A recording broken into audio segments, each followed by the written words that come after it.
like I'm not I laughing think at you. I'm laughing at Jay's I know. question. No, it looks like he looks like a fish gobbling a hook.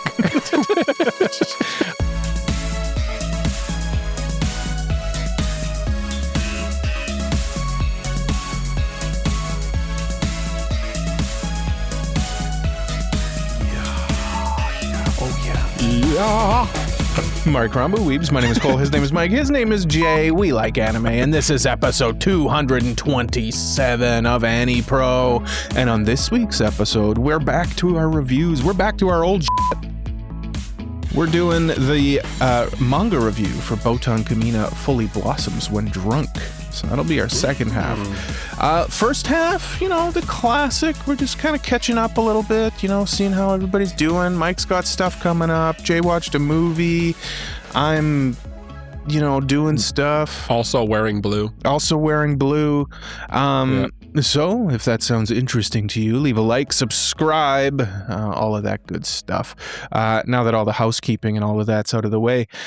Jay, you went and saw a movie this week. I did go see a movie. What movie did you see?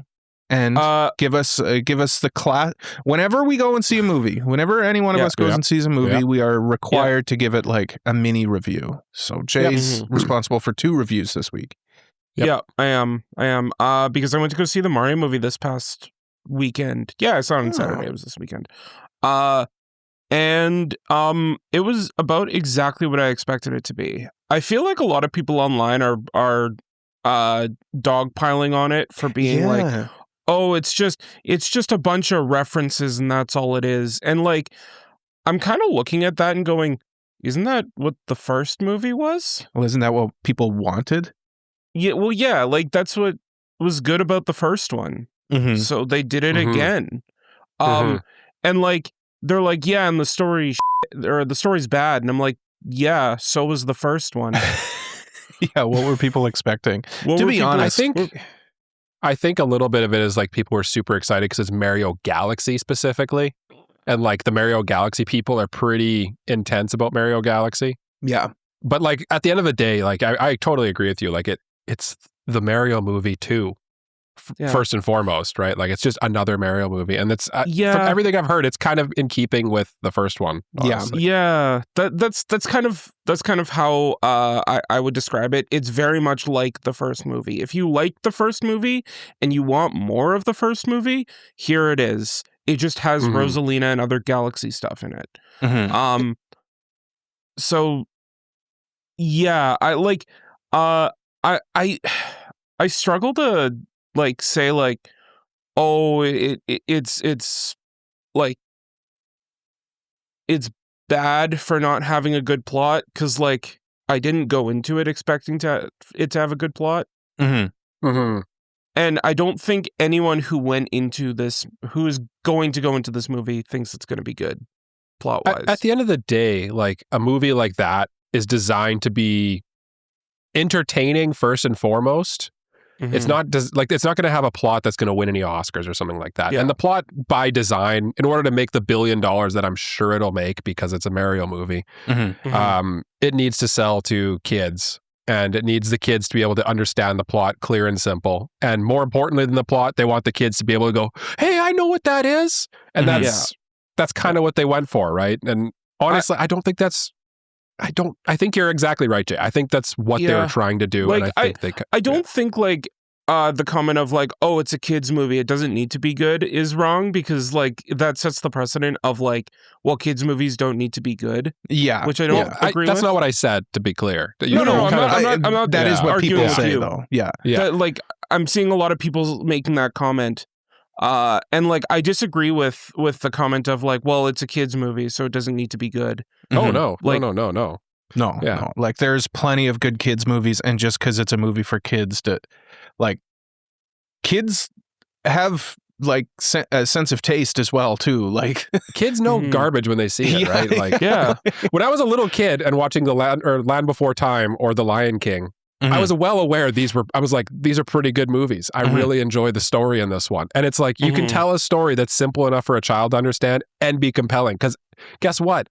a lot of adults aren't much smarter than a child when it comes to media literacy either. So it's like it kind of checks both boxes there. But Mike, what did you think of The Land Before Time 9?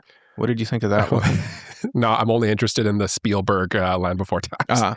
If you would have asked me when I was 7 watching Land Before Time 9, I'm dialing in, going deep in the archives. Yeah. That movie was awesome. I love that movie so much. I love when the dinosaurs sing. Yeah. Because they all turn into just like sing-along movies. Eventually. Eventually. They all do. I will give one critique, though. There is one thing that Nintendo promoted before the movie came out that I kind of wish that they kept secret. For the sake of the point I'm trying to make, I'm not going to spoil it here, but it's a character that you wouldn't expect to see in the movie. I think I know what you're talking about. Yeah, and people were... It's from a different video game franchise, right? Sure. Yeah. Okay. Kind of. I'm trying to be vague. Yeah. Also everybody a Nintendo knows, character, but not the same game. Yeah, everybody knows this one, I think. Yeah. We won't say it, but anyone who's interested in the movie, I think, would have an idea of what you're talking about. You didn't like that cameo, though? I like the cameo itself. I just wish it was a surprise. Oh, yeah. Yeah. That's the character appearance, honestly, like it was the best character in the movie. Oh, okay. But don't look at me. I'm hideous. His camera's glitching, just if you're an audio listener. Sometimes it gets you in a good way. He's so surprised. Yeah, he's. But yeah, this is a good one. I thought that the character was was good. Can't do it. Yeah, you know what? I thought the character was good. Yeah. But yeah, I just wish I was surprised. It's gone. Yes. Okay, yeah. It's over. I did see one thing that I also have to ask you about, and I saw that there's just not enough Rosalina in it, which is honestly like kind of disappointing for a movie titled Mario Galaxy. Like that. Yeah. Rosalina is such a good character that it's a shame. It's I've tough. Heard she's like barely in the movie. Yeah, like she's kind of the damsel in distress in the movie a little bit. So like that's kind of her role. But yeah, she's not like how Peach was in the first movie, where like she traveled with them the entire time and was like active in the film. I've heard this is more of a Peach movie anyway. Like, pretty much, Peach is almost like the lead.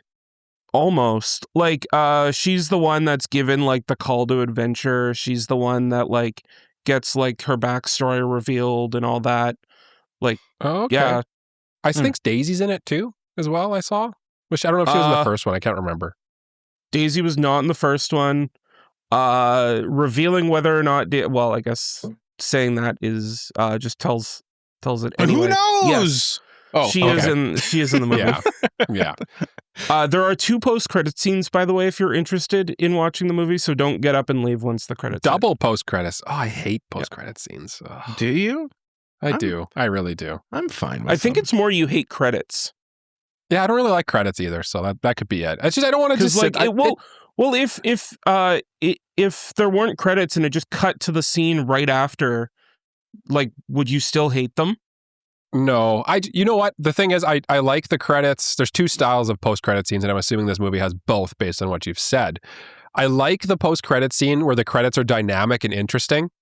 Like, you know, at the end of Marvel movies are pretty good at it, where they'll have like the main credits where there's like characters flying around on the screen still. It's almost like an anime outro type style credit. And then they'll have the post-credit scene before like the black screen with just the scrolling credits. I don't mind those. I don't like the ones after the 5 minutes of rolling black screen. Because it's just like, who's actually sitting? I know as a cinema guy, you're supposed to sit there, blah, blah, blah. But it's like, I don't know. I don't think you have I think the point of that is to get people...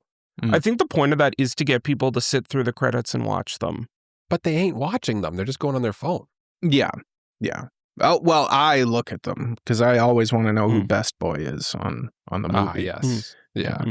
And in this case, I mean like the person who handles like the rigging and the lighting. Yeah, I want to know who grip number 46 is. Yeah. I was just point and laugh at silly names. Yeah, that works too. That works too. Yeah, like Jay Gardian. Yeah. Like, what a stupid name. What a silly name. What a silly name. It is interesting, though, like you see movies like this, and there's such like a difference between like the critical take on it versus the audience score. Like I'm looking at Metacritic, 37 critical score, 7.9 audience. Rotten Tomatoes 41 versus 89. Like it's on a movie like this, I would trust the audience score more than I would trust the critic score, I think. I kind of trust both. I think like both have because like it depends on the angle you're going into the movie with. If you're looking for like, you know, a film, like a highbrow film, the critic score is probably going to be the one that helps you the most. If you're looking for which is this movie going to be a good time, I think the audience score will kind of point you in the better direction there. It is interesting. Yeah, that's kind of what I was getting at. Like I wouldn't know many Mario references. So like how would that like be for, how would the movie be for somebody like the layman? Honestly, like if you get Nintendo references in general, you'll have a good time. Okay. And what is the patented AniPro score that Jay Gardian's patented AniPro score? I'd probably say consider it, because like I said, like the story is kind of whatever, but like if you really love Nintendo stuff and you're just looking for like, oh, I remember that, or oh, that's a cool reference or something like that. Yeah, I think you'd have a fun time. Yeah, because I think I saw in our Discord you said 10 out of 10 for like your own personal they enjoyment. played one of the best songs in Mario, so it's easily a 10 out of 10. Did they play the underground theme? Of course. Okay, then yeah, 10 out of 10. Do. Yeah. No, don't. We're gonna get. Oh crap! We just got lawyers, copyrighted. Yeah. Sorry, Nintendo. No. There's a guy outside my window. If you are curious what song I'm talking about, it's the song from Gusty Garden Galaxy. That song's peak. I'll take your word for it. Yeah. You know what else is peak? No. Whatever the heck is on Cole's mind. Oh, me first. Well, I put on my best space shirt today. You know, it's my theming, yes. You know, the patrons they know what's on my mind already, so like they had a bit of a sneak peek. But as of recording right now, we are right smack dab in the middle of Artemis 2.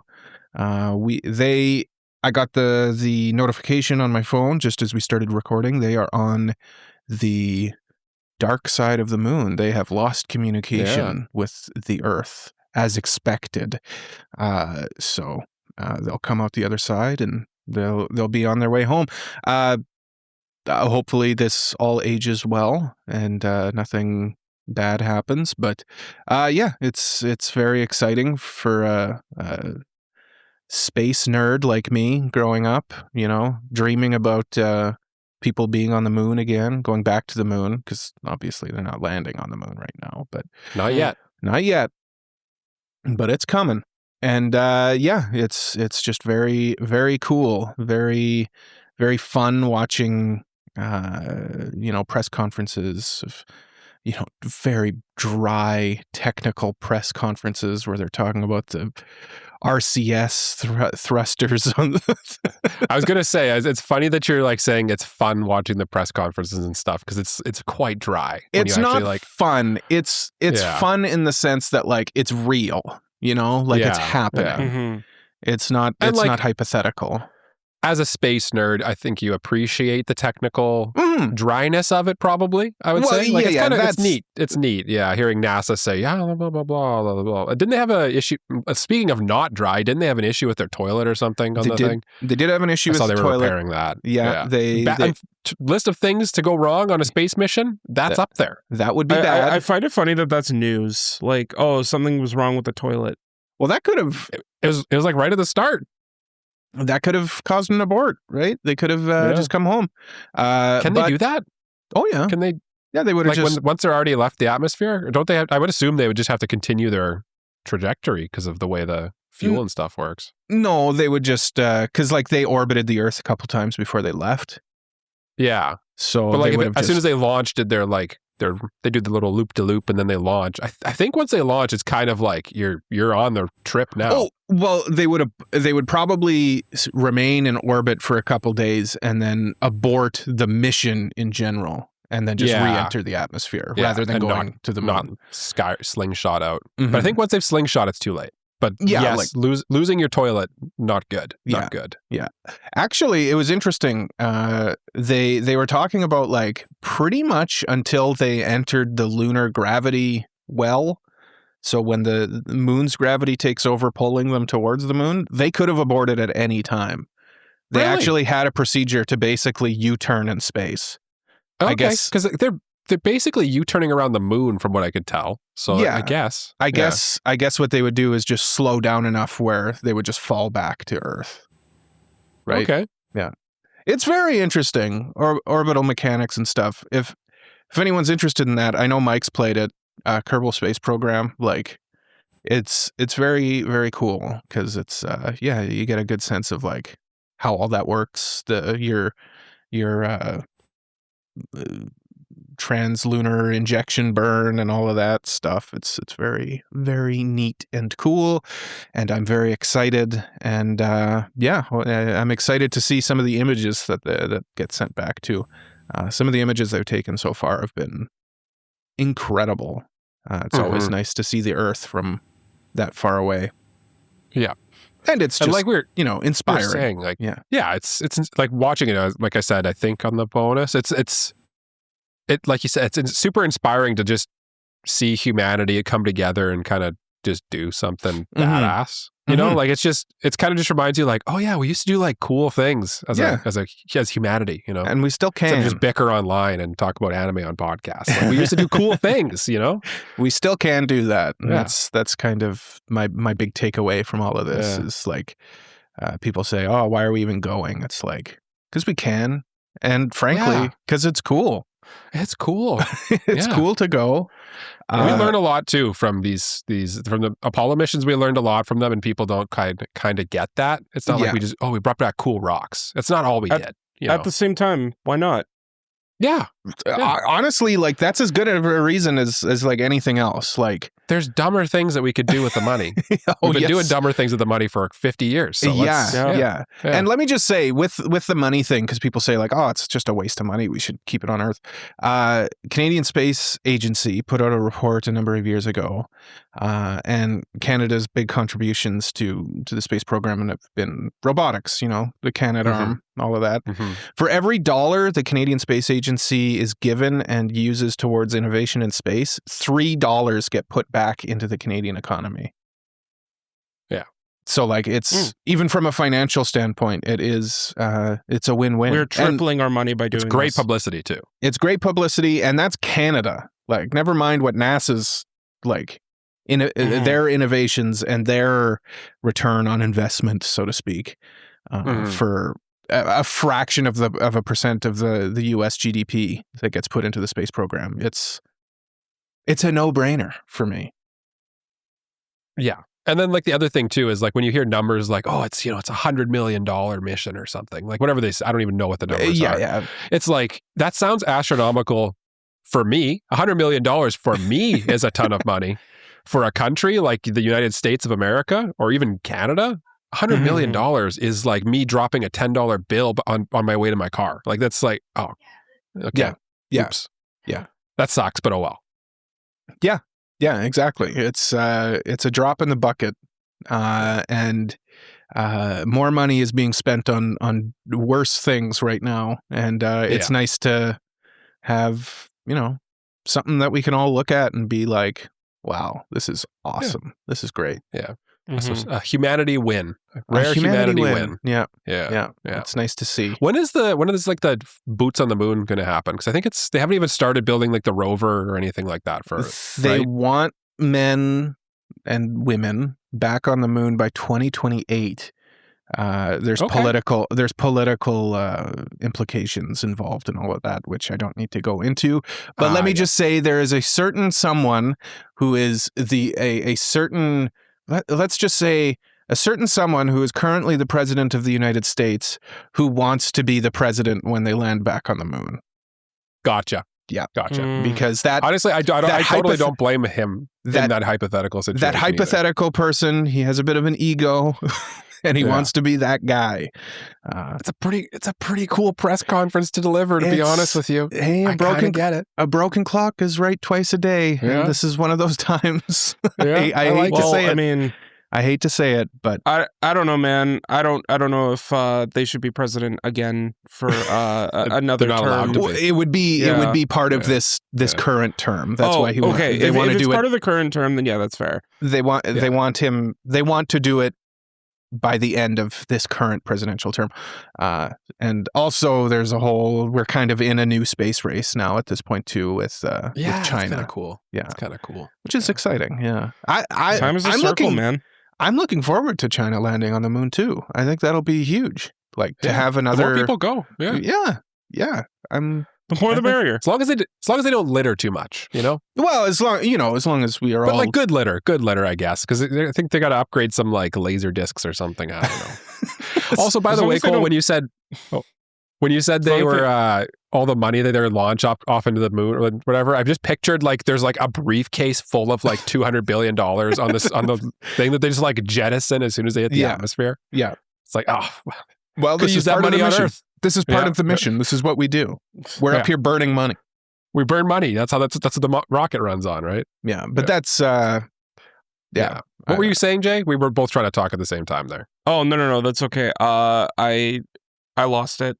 It's gone. Okay, that does happen. Happen. It's gone. It's gone. So I'm in honor of the Artemis 2 and in honor of the manga that we read where they drink. Yes. I'm having a nice whiskey and Dr. Pepper. The finest of concoctions. Cocktail. The classic whiskey cocktail. And Dr. Pepper. Yeah. Taste the licorice and those smoky notes. It is good, though. It is good. Mike, what's on your mind, though? How's it hanging? Well, it's hanging sleepily, mostly. Okay. So what's on my mind this week is I started playing a new Pokemon game. Actually, I've been playing 2 Pokemon games. Actually, I've been playing 3 Pokemon games. I thought you were playing a different game. You told me you were playing a different game. I am playing. I'm playing lots of games right now. You're playing a lot of games. I'm something of a gamer myself, okay? But no, I've been playing. So the game Cole's referring to is Majora's Mask. We'll talk about that later. Yeah. Not today. Not today though. Related to the Majora's Mask, I achieved one of my missions, one of my New Year's resolutions. I have beaten for the first time in my life Pokemon X. Okay. Yeah. I got to the post-credit scene of the Elite Four. The what do you call it? The Jay, help me out here. The Elite Four. What do you call that? The champion. The Hall of Fame. I beat the Hall of Fame. That's the term I was looking for. Yeah, I am the champion of the region, right? And as soon as that happened, I looked at the post-credit stuff, and then I was like, I don't like this game, and then I just turned it off, and I was like, I'm not even bothering to do any of the post-credit stuff. You beat it. You beat it. That's the important thing. I beat it to say I've beaten every generation now. But God, did it take a lot out of me. I just really don't like Gen 6. I don't know what it is. It just sticks in my craw. I don't know. I wasn't challenged for 1 second that entire game, and it kind of bothered me a bit. So I was like, I didn't grind even a little bit. And I don't trust me. I'm not like a pro grinding player. But my team was like level 75 by the time I beat the game. I'm like, this is not even a challenge. I'm like, everyone's like 20 levels lower than me, and I didn't even grind. I just played the game. I don't know. It's just not structured well. I just didn't enjoy my time with it very much. And I don't like that it gives you 2 starters and then it gives you a 3rd at the end. It's like, what is happening? What is happening? Yeah. I remember that. Yeah. It gave me another starter midway through the game, which was... I'd never finished it, but I don't blame you. I don't blame you. I remember when the game was first coming out, I was looking at like Elite Four or like the last gym leader and like his levels and that, and I was like 59. I need to grind all the way to the late 50s Yeah. And then I got to him and I'm like, oh, I'm like 5 levels above this. Yeah, I see now. I see. You see. I understand. Yeah. Yeah. It's kind of babyfied. It's like, and the thing that kind of sticks in my craw too is because I know, like, I've heard quite a few people say that like competitive Pokemon was kind of like really good in the Mega era, like the Gen 6. But like the game itself is just not, I don't know. I did say I'm playing 3 Pokemon games, the second of which is I'm on a bit of a TCG kick, so I've been playing TCG Live a lot. It's kind of irrelevant. The rotation just happened in online, so like I usually around this time, right when like this is when I kind of get into the TCG a little bit. The app is really good, so I highly recommend it. But the one I really want to talk about, other than my rant about how much I don't like Gen 6, is I've been playing Pokemon Sleep. That's not a game. How do you play that? How do you play that? I know. You want to know how you play it? They recently, when it first came out, which was also honestly a joke for quite a while because they like announced it and then they like didn't talk about it for like I think like almost 2 years and then just like basically released it one day. You had to like leave your phone on the edge of your bed and have it like basically the game on all night while you're sleeping. And I was like, nah, I ain't doing that, fam. I'm not doing that. Now because I use a smartwatch, you can just sync the data from your smartwatch into it. And basically how it works is it tracks really 2 things primarily. You have to go to bed within essentially an hour of a set bedtime every day. Okay. Tough. It sounds hard. Like it sounds easy, but it's actually like I'm just laughing that Mike is a grown ass man and he has a bedtime. 9:45. It's my set bedtime. I am an old man, very old man. You're a baby. You're a baby boy. The other thing that it tracks is the amount of hours you sleep. So like it tracks consistency and like how long, and it like kind of gives you some insights on the quality of your sleep as well. And like the better you sleep and the better you stick to it, essentially you like get better Pokemon when you wake up in the morning. In the morning it's like, oh, here's your sleep, blah, blah, blah. And then here's like who came to your island while you were sleeping. And then you get to check them out or whatever. And then there's like, you basically have to feed a Snorlax berries and cook stews and stuff like that. I appreciate it because it takes like, honest to God, in total throughout the day, like 30 minutes to play the game. So you kind of quickly do your stuff in the morning. You check out which Pokemon you got, decide which one you want to catch if you want to catch one. And then like through the day, you just kind of check your thing, collect the berries, and then that's it. That's all you have to do. It's a really simple little like diversion and like excuse to get a good night's sleep every night. And Pokemon has a weird thing about like trying to make its players healthier, which not a lot of game franchises care about. Like Pokemon Go, that was the whole kind of message they intended with that was, oh, okay, we're going to make people go outside and explore. And then now sleep kind of not taken off in the same way nearly. Because me and my wife are the only 2 people in the world, I think, playing it right now. But I'm enjoying my time with it. Have you guys ever slept and woken up to monsters in your room? You know what? It's funny. Cody bought the other day. He was like, I woke up in the middle of the night and there was an alien in my room. Oh, he said, happens. So that does happen. He said he woke up. It was a behemoth. There was a little critter. There was a little guy with big head and big eyes. He was about 3 feet tall, standing beside his bed. And then he turned the light on and then it disappeared. I was like, oh, man, that's the only explanation for that is that there was an alien in your room. That's the only explanation. Yeah. The only not logical explanation. It wasn't me. Yeah. I'll tell you that right now. But it wasn't the 2 cats you have in your house. Well, they're not that big. Surely not. They're not that big. Maybe they grow and shrink. Maybe they grow in the dark. Yeah. You know what? Maybe that's true. But it's funny that you said, have either of us had a monster come into our house? And it's funny. Like literally the other day, Cody said there was an alien in our room. Maybe it was Jay. He has suffered with night terrors, and I do know that about him. Yes. Fortunately, that's not something I've ever had experience with. I'm worried for my daughter, though, because my wife did have night terrors when she was young. Oh, yeah. And the other night, she woke up very upset. She's like 1.5, dear listener. And she was just like shaking, so upset, you know? It was very sad and like concerning. And I'm like, I don't know what's wrong. I really don't. I was wondering if she had a night terror maybe, because she like seemed out of it a little bit. So yeah, maybe. She was still half asleep and saw... goblin. Saw an alien. Maybe she saw the same alien. Maybe she saw an alien, but you were probably thinking like, just whatever. It doesn't matter. I've got to play Pokemon Sleep. I got to make sure I need to get back to sleep. I'm not going to get good. I'm not going to get good gets in the morning. I got to go back to sleep. Yeah. When you gamify sleep, that is the most important thing. Jay, have you had any monsters in your room though? No. That you're aware of? The monster in his room. Not that I'm aware of. When I sleep, I am like that we visit him. out. Mike doesn't know. We confirmed it. This is all an elaborate ruse. Well, I mean, like when I sleep, I am a deep sleeper. Like it is impossible to wake me up. So I believe that. Yeah. I remember when I was younger, if like we went on a school vacation or something, my friends who I would room with would like whack me with pillows to wake me up. They'd whack you, hey? To wake you up. Nothing like a good, yeah, they were just mad at you. Yeah. They just didn't like me. Yeah. So like I feel like that game would be terrible for me because A, I cannot like sleep at a set time, and B, I cannot wake up at a set time. Yeah. We know. This is one thing that's held true about Jay is his sleep patterns are erratic at best. Yeah. He's not a creature of routine like Mike. Yeah, I hate sleeping. Like I like sleep from the sense of like, you know, it makes you feel good when you wake up in the morning well rested. But I hate the idea that we need to sleep. Yeah.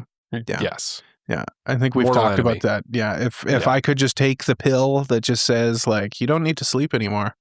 Yeah. And you still feel well rested. Yeah. I think most people would take it, honestly. Because like it's nice laying in bed. You know, it's comfy, but like I'd rather be playing Farming Sim. I'd rather be playing Uma Musume, you know? And that feeling of like, oh, it feels nice to be in bed, that's only because like your body is tired. If your body wasn't tired, you wouldn't care about laying in bed. Yeah.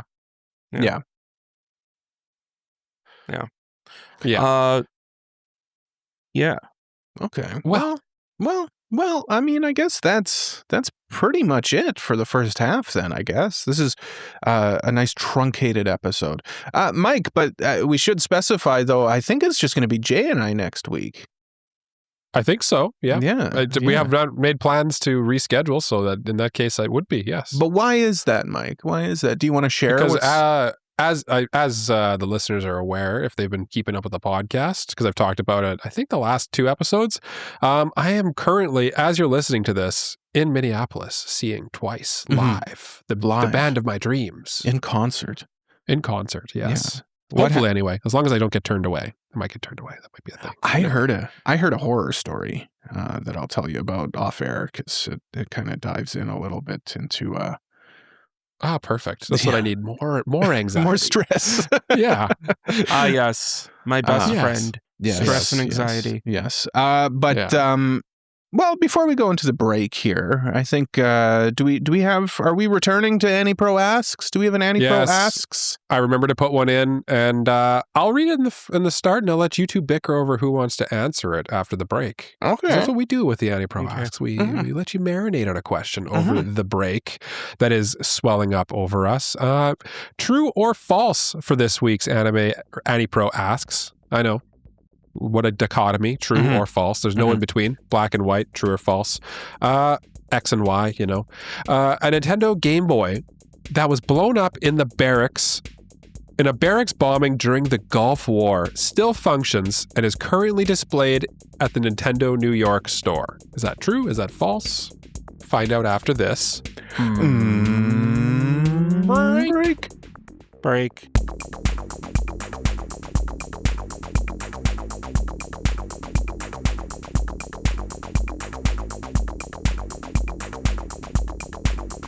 Hey YouTube viewer, I don't mean to interrupt you during a well-deserved break, but can you do me a real quick favor? You see that little button there? The one that looks like a thumbs up? Can you just click that? Just real quick. Yeah, great, thanks. Oh, and while you're down there, can you just hit subscribe? Yeah, like that, thanks. Oh, what's that? You're not on YouTube, but instead listening to the podcast on... And you want to join in on the fun? Well, if you want, why don't you leave a 5-star review? No matter how you're watching or listening, providing feedback to us helps AniPro grow so that more and more people can listen to us and our perfectly normal and not strange at all takes. And seeing as you're being so cool, why don't I let you in on a little secret? AniPro has a Discord server where you can talk to the hosts and other listeners about anime and other random topics about, like, I don't know, mayo on hot dogs and stuff. Anyway, thank you so much. What's that? You want to do even more? Oh my goodness, thank you. Well, AniPro has a Patreon where for a small donation you can get access to archived episodes and ad-free episodes. You can get episodes early and even get a monthly bonus episode. I think, yeah, that's it. Listen, I really appreciate you listening to this. I will now reward you with the second half of this episode.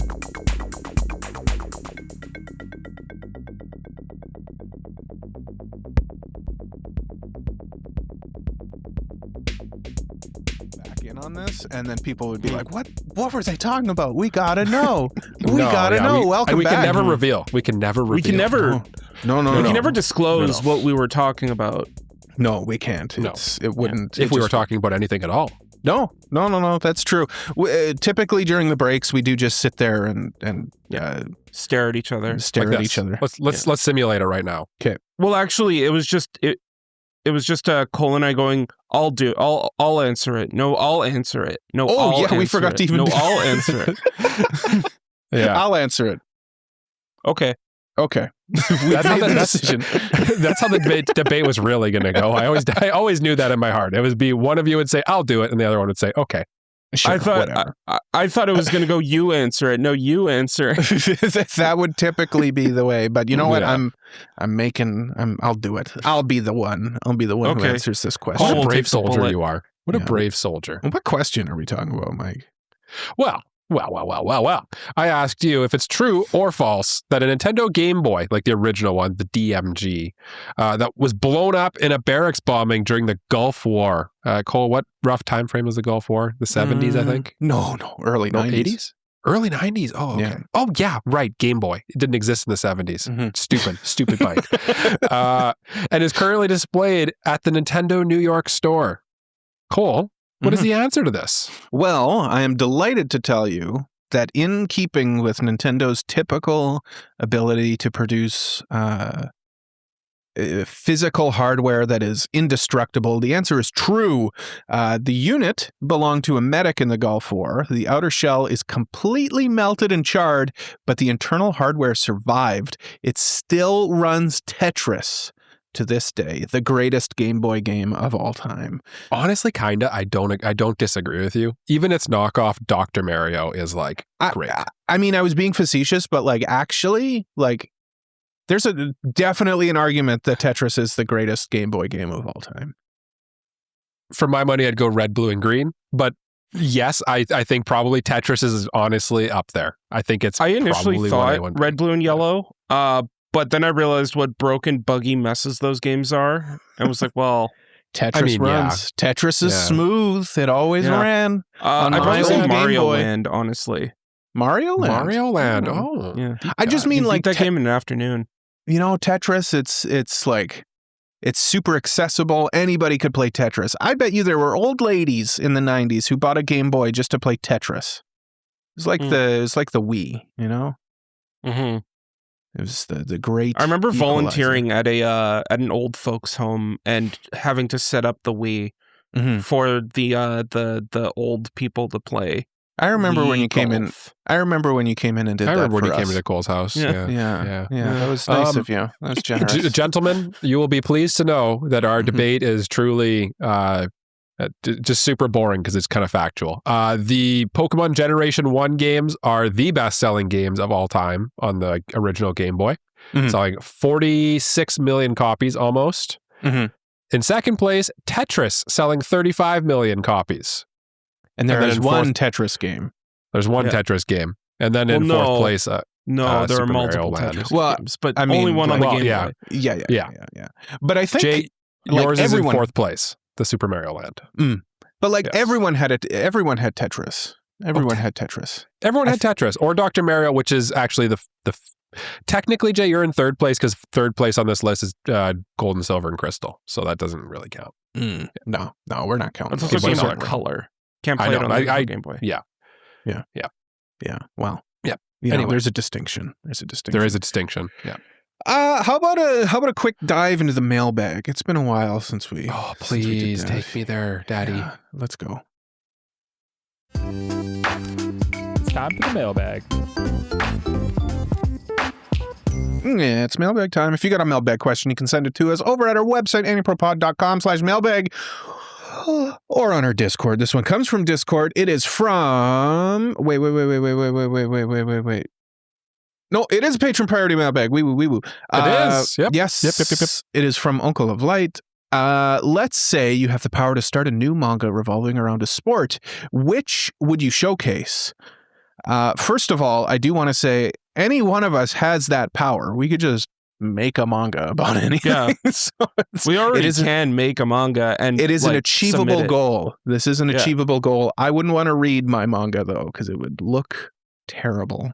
Yeah, I'm gonna have to do one of those things where it's like the Dr. Stone strategy of like I do the story, they do someone else does the art, because I am not artistically talented. I'm gonna do that, but someone else will do the art and someone else will do the story, and I'll take all the credit.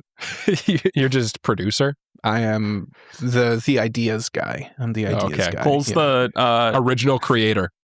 Yeah. The showrunner. It's like created by Cole, AniPro Man.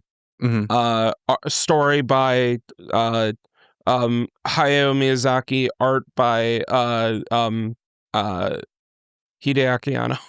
Yes. Yeah, that's you got it. Yeah. I like it. Jay, why don't you go first? What sport would you want a manga about? So I feel like with sports manga, there like a lot of the sports have kind of already been done. But there's one sport that I kind of would love to see get a little bit more spotlight, and that's esports. I would love to see an esports manga, especially like if it tackled the whole dilemma of is esports a sport, and like that kind of like thing of looking down on esports as something lesser when it could be like it is a sport. Yeah. As well as like just seeing like going into the nitty gritty of like Counter-Strike or some like or some off-brand name of Counter-Strike. Yeah. Because they probably couldn't use the name in the manga, or like League or something like that. Like that would be fun.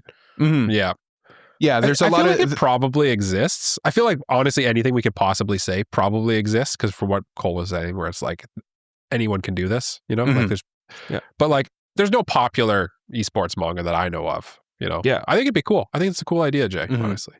Yeah, I agree. I also think like there's a lot of juice in that orange, like you said. People looking down on it, that adds a lot of drama. I think that's a good answer. Mike, do you got one? I'm kind of scrambling, trying to think of one as we go. So I think you had one off the top of your dome, did you not? I did. You know, I said before we came back from the break, I'm like, I'm going to come up with two. I'm going to come up with a silly one, and I'm going to come up with a real one. Okay. And then I thought of the silly one, and then I was like, hold on a second. I think this could work. And that is the other sports that Canada does a lot, curling. I want to see a curling manga. Oh, that would be good, actually. That would be and an like interesting Japan one. actually is good at curling too. Yeah, it's niche. It is certainly niche, but I feel like, you know, there's more to it than meets the eye. I could see it being either like a competitive type thing where like people are actually competing, or kind of a la our review today, kind of a cute girls doing cute things where they like go curling. That was going to be that was going to be my question. Like, were you going to do like a cute girls doing cute things version of it, or were you going to do like a real one, like a serious one? I think it could go either way. Ask me right now, I'd say cute girls. Ask me maybe when I'm in a more serious mood, then I would say go for a more serious telling of curling. But I think it could work. I think that could work. I think it could too, especially like I'm trying to think of like my answer that I kind of came up with is probably better as an anime, but like I think curling would work as a manga as well. Like I think it would work quite well. Mm-hmm. Because it has like the built-in tension of like throwing the rock and seeing where it lands, and then like it has like they literally in the sport have like moments where they basically talk about their strategy out loud and like do exposition on like it's like the internal monologue out loud IRL. So like, and then you dive into somebody's head when he's like making a difficult shot or something like that. And and honestly, then you do like there's one arc where someone like pokes the rock afterward. I was gonna say curling. Everybody laughed at Canada over the whole poking of the rock thing, but like if you've never watched curling, it's great. It's easy really to good. understand, and like when it's an intense game, it's a lot of fun to watch. I was watching the World Championships were on Saturday as of recording, and it was Team Canada versus Sweden, and it was high pressure. It was a high pressure game. We lost. Sweden won. Yeah. Anyway, Mike, you mentioned that you may have something. I do. And then, by the way, there's multiple manga about curling. I just looked it up. Interesting. I don't know if any of them are good is the problem, but there is. The one I kind of thought of, I would like to see, mostly because I think it'd make for a good anime eventually, a la Initial D or something like that, is rally car driving. Oh, I think that would make for a really cool manga, especially like rally cars are very like stylistic, and it's kind of just like a road model. So you could bring in like corporate sponsors and something like that into it. Like if you get like a real like WRX in there or something, like a Subaru. And like you just have like an opportunity to have like really cool landscape shots. Like the tension is there because like you're driving a car way too fast down a road, and like kind of like with the curling and esports, there's a strategy to rally. Like most of the time, the driver is kind of like they have like a built-in like team. And like they're basically driving based on the instructions of the person and not really so much based on what like, because they actually can't see what's like, you can't react in time for how fast you're going. So I think it'd be a pretty cool manga, but I think definitely like the anime would be better, I think that's good, because then you can kind of have like a little bit of a rivalry between like the driver and the I don't know what the other person's called in the car. I think navigator. I'm not sure. Yeah. Where they're like, you're not listening to me, or there's some drama there where I feel like you could have that in. And maybe like the main character's kind of like anime superpower is that like maybe he can like predict the future. Like he's like just such a skilled driver. He kind of like knows the course almost. Like you know what I mean? It's essentially the same superpower as the guy from MF Ghost, but yeah.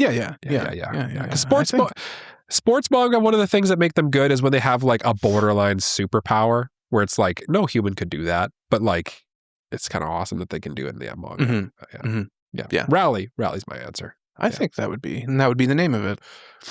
Yeah, Rally. Rally. Let's see. Is there a rally manga?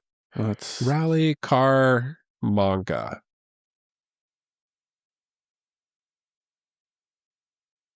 Anything? Yes. Oh, okay. Yes. I was going to say, maybe you're onto something, but no, there is something.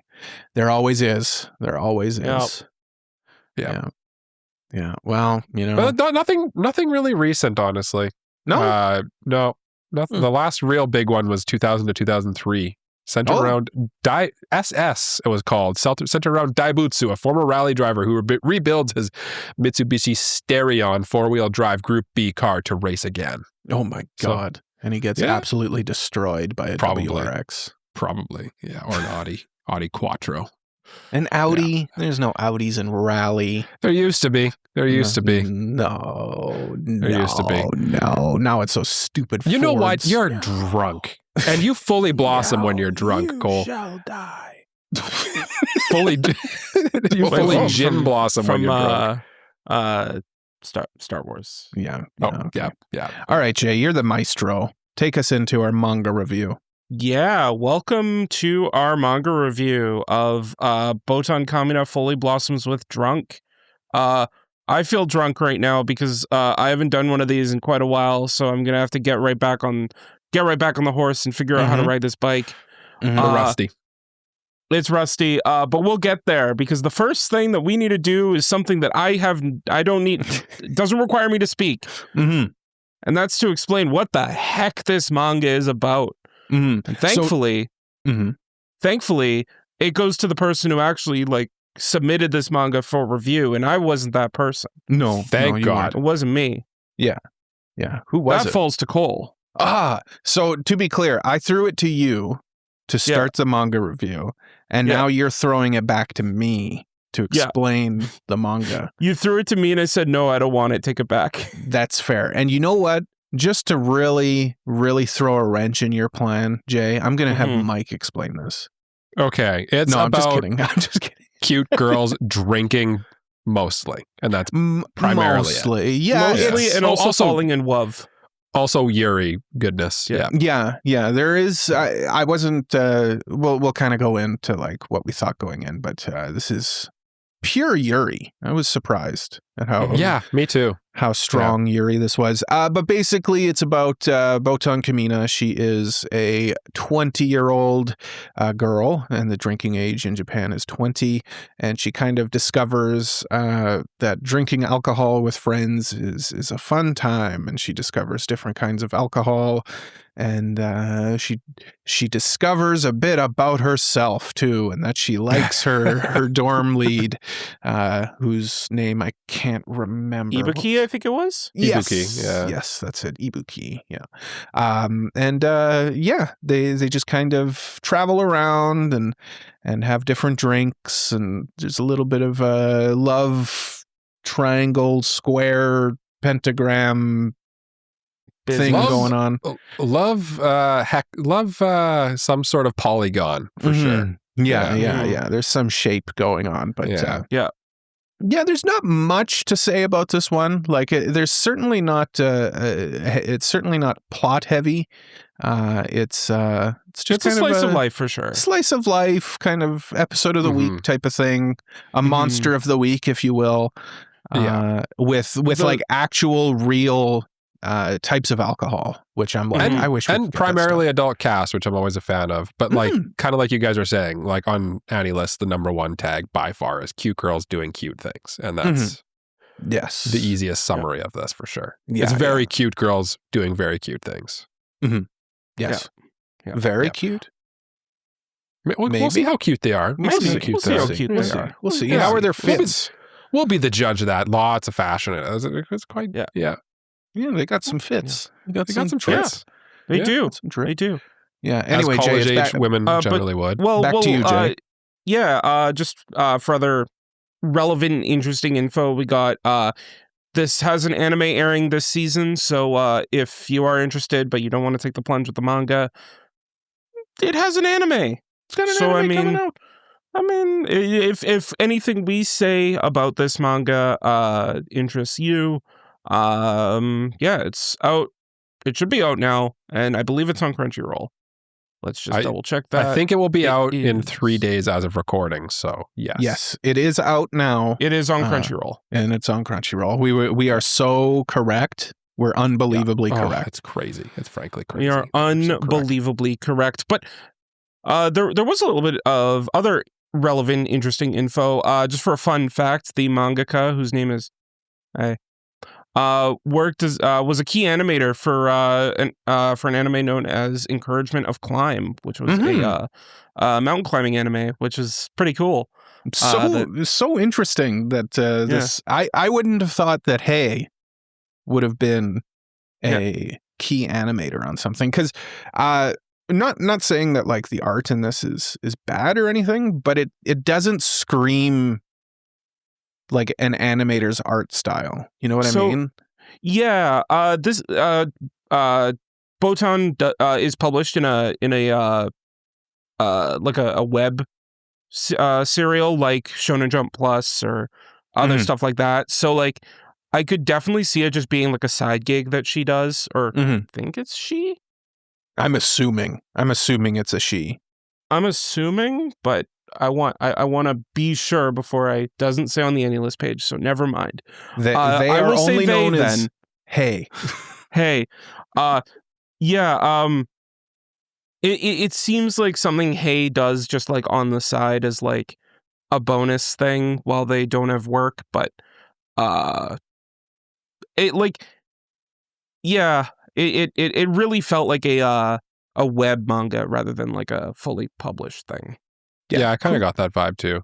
I'm looking up now because I noticed on AniList there's a kanji next to the name Hey, and I was just curious what the kanji actually meant. The translation is in Japanese Hey, but Hey means wall or fence in Japanese. So that's maybe a bit of insight there that they refer to themselves as wall or fence, I guess.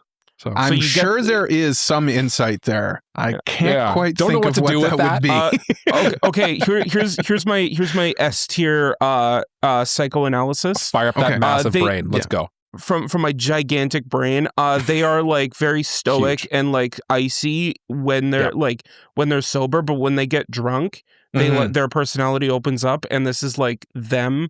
This manga is about like who they are as a person. Maybe. Could be. Maybe. There are 6 main character girls who all fall in love and get drunk. Yeah. Isn't that what we all strive for, though? That's really what I want to be in life. Also, I clicked the spoilers tags, and for some reason, bar is a tagged spoiler. Like, that's not a spoiler. It's not a spoiler. Okay. That is not a spoiler. Not to derail you, Jay. Not to derail you. I'm sorry. No, that's okay. That's okay. That's what a podcast is. We all talk. It's not just the one of us. Let's make Jay talk this whole time. No. Yeah, Jay, you have to do this review from the perspective of 3 people. Okay. Okay. What do you think? I need to do voices I'll for all say? of us. Yeah. What do you think I'll say? I think Cole will say it's good, and Mike will say, "Yeah, I'm not the big slice of life guy, but I did like a couple of aspects of it, and I think that it's a cute girls doing cute things show, and if that's your thing, then you'll probably like it." Well, thank you so much for listening to another episode. Let's see if he's right. Let's see if he's right. Let's see if I'm right. Let's see if I'm right. But before we get into like our actual thoughts on the manga, how it for someone like going into this, what would you compare it to? What's something that like you would recommend to someone like, oh, if you like X, Y, or Z, what would you liken it to? Link it to. That's the word I was looking for. Link it to. Ooh, teacher. Yeah. Mike, you seem very enthused. Sensei. So I'll throw it to Sensei Cole. Gardian Sama. Yeah. No. Thank you, Jay. Thank you. For comparisons here, I would say super easy. What I was getting vibes of was Akebi's sailor uniform. That's what I thought. Oh my God, he didn't take mine. I'll let Mike say, but there is something else I want to say about comparisons and recommendations. But Mike, you go ahead. No, Akebi sailor uniform is actually kind of a good take because it's surprisingly Yuri. It's surprisingly Yuri. Yeah, that's the thing. It sneaks up on you with its Yuriness. Yeah. I like that one, actually. I didn't think of it while I was reading it, and I'm like, oh, yeah. Also, kind of like sneaky a banger anime, because it's just so pretty. It's just so pretty. Yeah. Also, like, the manga for Akebi is, like, also very well done. Is it? Art-wise. Oh. Yeah, it's that artist does a very good job drawing stuff. It's very picturesque. Yeah. It's very picturesque. Yeah. Yeah. Very pretty.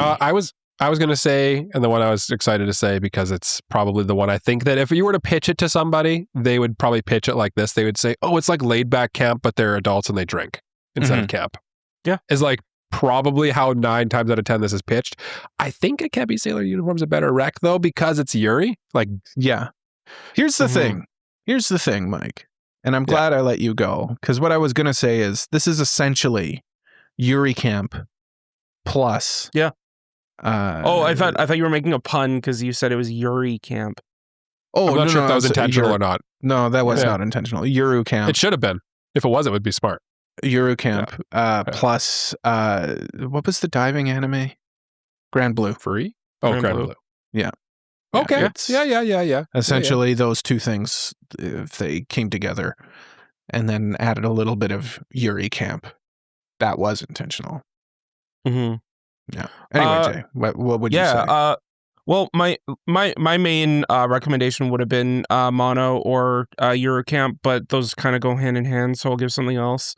There was an anime that came out like a few years ago. I say that, and it was probably like 2018 at this point, called Love is a Cocktail. Yeah. I'd probably say if you've seen that and you're like, yeah, I like that they drink. Guess what? It's right here. It's right. Here it is. It's airing right now. Yeah. Or It's there's right also here. a manga. Yeah, Love is a Cocktail. That was a good one. That was a cute little short anime. Yeah. I think each episode was only like 2 minutes long or something. I think I recommended it to Mike once, but You did, and I genuinely do mean to watch it at some point. It's just sure. As usual, Mike doesn't watch my recommendations. It's a short like it's a short edutainment series about a guy making a cocktail for his wife every episode. Yeah. Truly, the life of luxury. Yeah. This man is living the dream. But yeah, that's I think those were all pretty good recommendations. Obviously, Jay went with the drinking aspect, Mike went with the cute girls doing cute things aspect, and I went with the Yuri aspect. I feel like all three of them fit, though. Like I feel like it's a good blend of those three things. I think we did. I think honestly, we've done a stellar job here, guys. This is kind of low key a pretty unique it is manga, I would say. But Jay, anyway, you are the lead. yes. So diving into the review proper, we do have our own patented points that we come up with while we're reading and thinking of what we want to say during the review. And the first thing I have here is in relation to the characters. Now, in my opinion, I don't know how big the character depth is during this manga, but I'll throw it to you guys specifically. This is Cole's point, so I'm probably going to give it to him first. Did you like the character dynamics, Cole? Yes. Yeah, just kind of going off of what you said, did the actual character depth here isn't super in your face. Like there's not too much depth. Like honestly, they're all pretty like low key, down to earth people without too much trauma. The one aspect of trauma in it is kind of laughable. But what this manga does do is the dynamics between the characters. How do the characters get along and everything? I enjoy the dynamics. I enjoy the will they won't they between some of the different characters and this kind of like budding romance that's happening between people and kind of how other people are reacting to that. And then we really only have like one main couple, but there is kind of another coupling in this that we kind of get a sense of a little bit with kind of the other two girls, the one who plays guitar and the one with the long blonde hair. You know what I'm talking about. You read it. But I enjoy the dynamics. I think it's interesting about how they're different characters are trying to kind of open up other people, but not everybody opens up to everybody. It feels real, I'll say. Yeah, it does. It does feel real. And it kind of surprised me a little bit because I expected it to be pretty well. Like when it has the character's name, Kamina Botan, in the title, I expected it to be like primarily about her, but like kind of like my laid back camp recommendation. Like it's like it really dives into one relationship at a time, and like you don't see Kamina Botan or Botan Kamiina in like every chapter, which kind of I feel like that caught me off guard a little bit. Like just from the character dynamic standpoint, like I thought it would be a lot more all the girls hanging out and drinking. But it's more, here's two girls, how they're kind of having Yuri fun times and falling in love, and they are drinking. And then next chapter, you see two different girls probably, and they're kind of doing the same thing. That part surprised me a little bit. And I don't think that's a bad thing. I didn't expect that, is what I would say. Yeah. What did you think, Jay? I think in terms of like the dynamics, there was one part that I really gravitated to, and it was probably like the most dramatic part of the story, which like I say dramatic, and it's like we're grading on a curve. Yeah. So like there's this part where like a character was told like hey, you're kind of loud. And she kind of learns like to like embrace that side of her, and I appreciated that. And just like how that character and the other character that kind of taught her that it was okay, and like hey, I never really had a problem with you being louder, like if like I didn't really occur to me, and it was nice. That was nice. That's what I was alluding to when I said like there's this one element of trauma that's laughable, and that's it. Yeah. When somebody says, "Oh, can you not be so loud?" and it's like, really? That's Isn't it like literally just her hiccups or something are loud? It's her like hiccups not even when she drinks. Hiccups yeah. when she drinks, and it's loud. And it's like so she's got this like complex about it where she thinks it bothers people when in reality nobody cares. Yeah. Honestly, frankly, Botan Kamina's drinking issues is frankly far more disgusting than hiccups. She's hammered all the time. Yeah, she has like one drink and then she's just like burping and drunk. She also like says like it was never really a problem until I met you, and then like it became a consistent occurrence. Mm-hmm. Yeah. Well, she didn't really drink before meeting Ibuki. I think that's what she said. Yeah. Like, I only just turned 20. I've never really drank before, but I want to try it. And then she becomes a crippling alcoholic, and that's what this manga is actually about. Is dealing with. She does drink a lot. She does drink a lot. Yeah. In fairness to the characters, we only see them when they're drinking. Also maybe in college, though. To be fair, maybe this is only like maybe we're only checking in like once a week. You know. Yeah. Yeah. And also to be clear, we only read the first 3 volumes of the manga, which I believe there are like 5 volumes out right now. I think that. I think the end of volume 3, if I remember correctly, I was like, this is how volume 3 ends? It was a bit of a cliffhanger. It was a bit of a cliffhanger. Maybe read one more chapter. Yeah, I'm curious. And weirdly, it does not continue the cliffhanger at all. We'll talk about that. We'll get into bit. that. Yeah, when we get into the plot. But just as a follow up for the character thing, did we have a favorite character, Mike? Yeah, I don't know. I thought about it. I think I kind of liked the Taiwanese girl, Chinlan Chong. I don't remember what her actual name is. Jinglan, is that it? Yeah. Okay. Depends on your translation of it, I guess. But I don't know. I'm just looking at AniList. It's Jinglan Zhang. Oh, really? Mine says Chinlan. Anyway. Oh, I have the. This is. I'm diving too deep into the weeds. Anyway, we know who I'm talking about. Short-haired girl from Taiwan. Okay. Mm-hmm. Yes.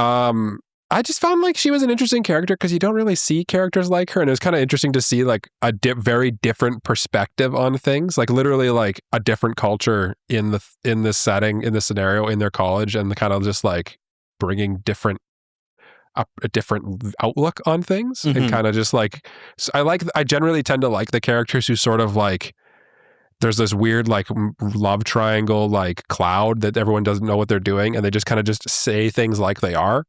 I enjoy those characters in it. She's kind of like a wrench in the in the story. Like she just kind of comes in because she's a later introduction to the dormitory, and she just kind of comes in and she's a bit more blunt.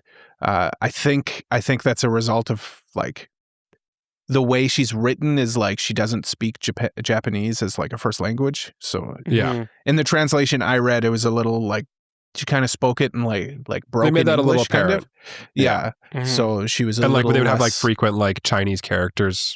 And She was a little less subtle to the point where I'm upset with Michael because that was also going to be my pick for my favorite character. Oh, interesting. But then because Mike picked her, I'll go with Ibuki. I liked Ibuki. I didn't realize we couldn't overlap. Well, diversify a little bit. You know, you don't have to, but I just want to, if we all end up picking talk about more characters, right? Yeah.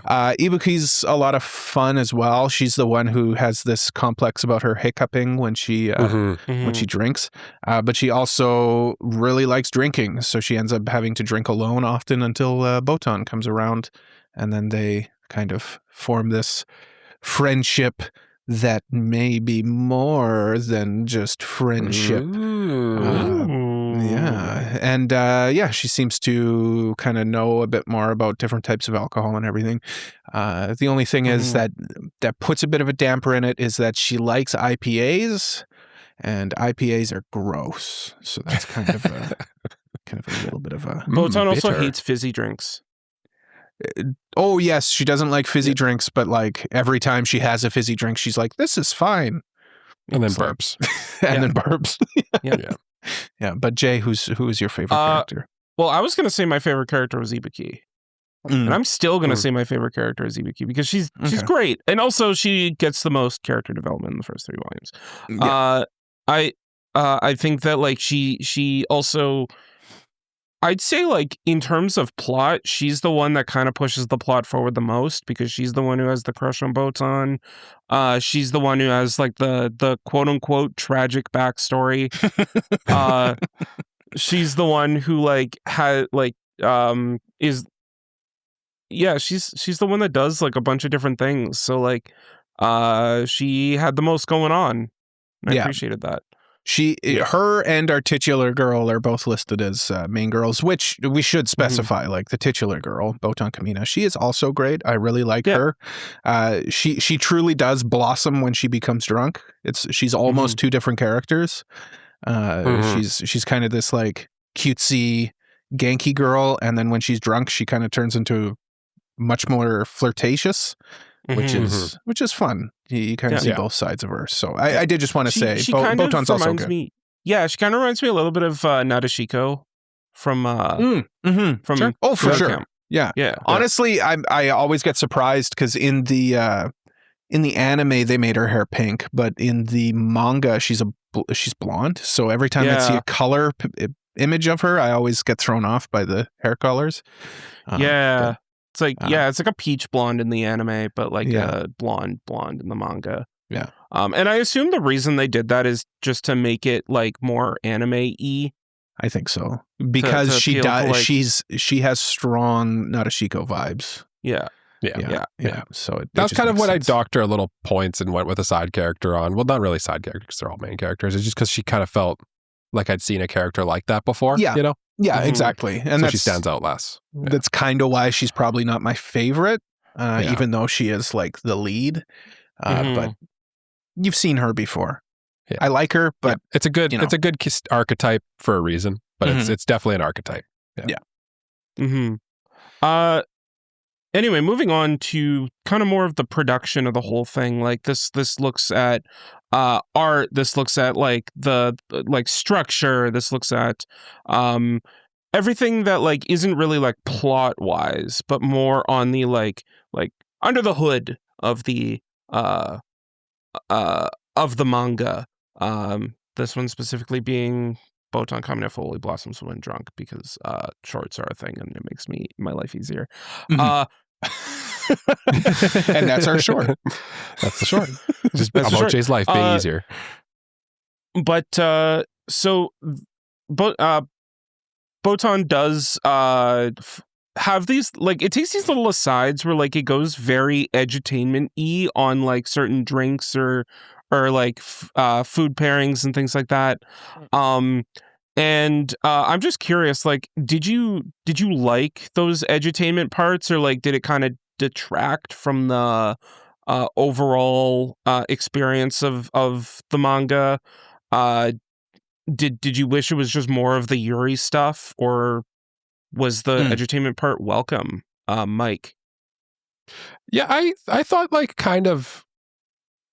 I thought in the manga, like with Botan Kamiina, fully blossoms when she's drunk. Jay, there's your short.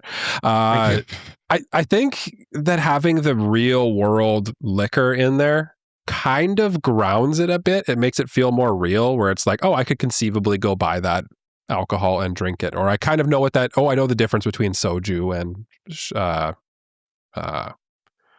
oh God, what's Japanese sake? Sake. The name sake just totally escaped my brain. I've had too much sake, I guess.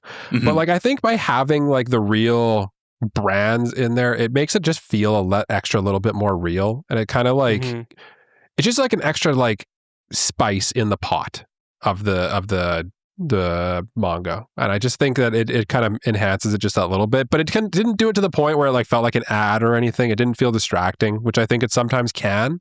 You know, did you guys enjoy having like the real world stuff? I felt like it definitely enhanced the slice of life side more than the romance side, because the romance side doesn't rely on that at all, right? Oh, for sure. I think that's the hat it wears, though. Like it is both simultaneously a manga about educating you on different types of alcohols and snack pairings and whatnot, and it's also a romance anime. So I don't think either of them detract from each other. I don't think they necessarily like add to each other either, though. Like I feel like they're both just distinct parts of the same manga. Echoing what Mike said, it certainly adds to the groundedness of the manga to be able to identify like specific brands of alcohol. Not that I've seen any of these brands. These are all they seem pretty like microbrewery type Japanese beers and whatnot that we would never get here. But as is usual, whenever I see a anime about Japanese food and drink, I get upset and jealous that we don't have that kind of stuff here. I want to go I want to go to a bar and I want to order what was the snack they got? It was like marinated salami or something like that. It was like it's like pickled meat, basically. I want that. Yeah. I want to just like go and order just a little dish of like something to just like pick at while I'm drinking, rather than like 3 pounds of wings. Yeah. I like wings. I'll have French fries and celery, please, with ranch. Thank you. Yes, blue cheese and hot wings, please. Yeah. I like them, but I wish that side of drinking culture came over here. So more than adding to or detracting from the manga itself, it just detracted from my life in general. So I don't think it really detracted from anything for me. The only thing is like the manga will sometimes like do like asides to like really like go in depth and explain stuff on like certain things, certain like alcoholic beverages and things like that. Sometimes it'll just kind of like glaze over it. I kind of wish it took those asides a little bit more. Because like it was interesting. And when I went into Botan Kamiina, I kind of expected it to be like every chapter she would have like one specific drink, and like it would be like the drink of the week or whatever. And the story would kind of revolve around that drink. Which it kind of does, but like it doesn't like take it in as much of like an edutainment angle as much as it is just like they're real drinks and they exist. It's more incidental. Like it's like, this is happening. Oh, and by the way, they're drinking this. Yeah. I kind of thought that was what it was going to be. And I kind of wish I agree with you, Jay. I kind of wish it did that a little more, because it would have it would have gave me a little more meat to tie into each chapter. Because that's what I would say. Yeah. But like I still liked what we got, but yeah, I wish it had the other. But moving on, this manga is a cute girls doing cute things manga. And for that, I feel like the most like essential thing for a cute girls doing cute things manga is the girls need to be cute. And I personally, one of the big things that I noted, like was thinking while I was reading it, is like, yeah, these girls are really cute. Just like I love the art style and character designs. I loved how they look, or like, yeah, I love the art style. And like, yeah, I think we were talking about it. They have like great outfits and stuff like that. Do you guys agree with that sentiment, or like, do you think that like they're just kind of bland? I agree. I agree with your sentiment. Of course. I mean, like all cute girls doing cute things, it is critical that the girls in the manga / anime are cute. And I am delighted to report to everybody that these girls in this manga are indeed cute. Jay mentioned the fits. We've mentioned the outfits. They're also great. Very fashionable, very makes sense for them all to be kind of young adult. You know, they're in on current fashions and whatnot. Yeah, it's important in a manga like this, and I think they did it well. So yes, I do think the character designs in this one were cute. Yeah, in my opinion. I agree with you 100%. Like, okay,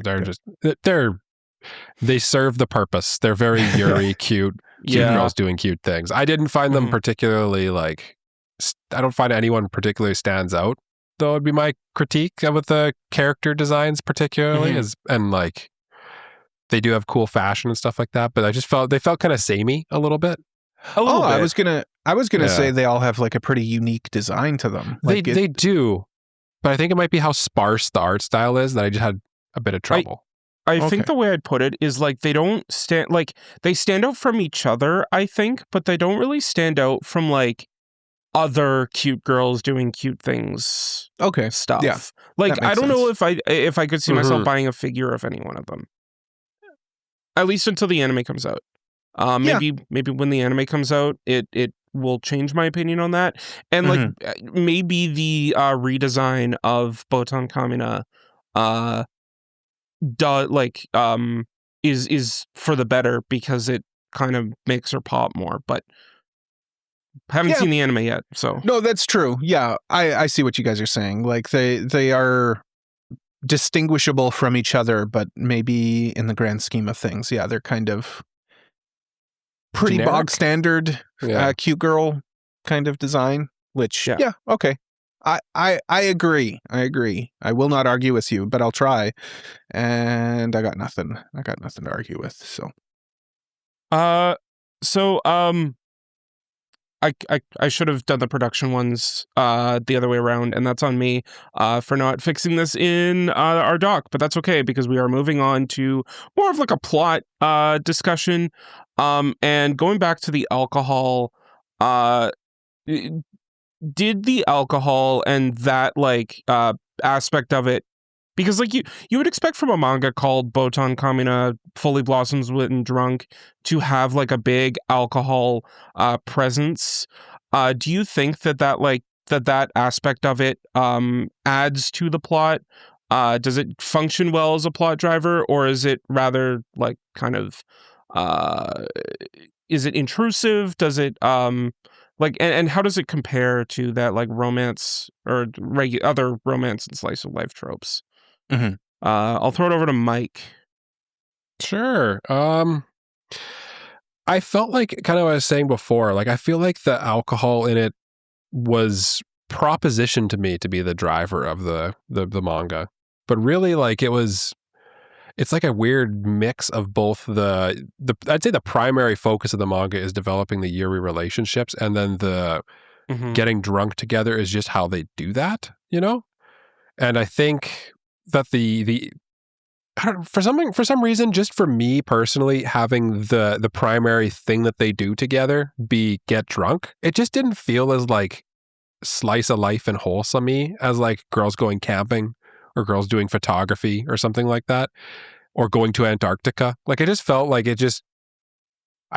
like having the only thing that they do together is getting drunk. It just didn't feel like enough meat on the bone. I feel like they needed to be doing, maybe they do get drunk while doing something else. And they kind of do that a little bit, like they go to the hot springs and stuff like that. But it left me wanting. And it just didn't leave the best taste in my mouth, maybe. Alcohol?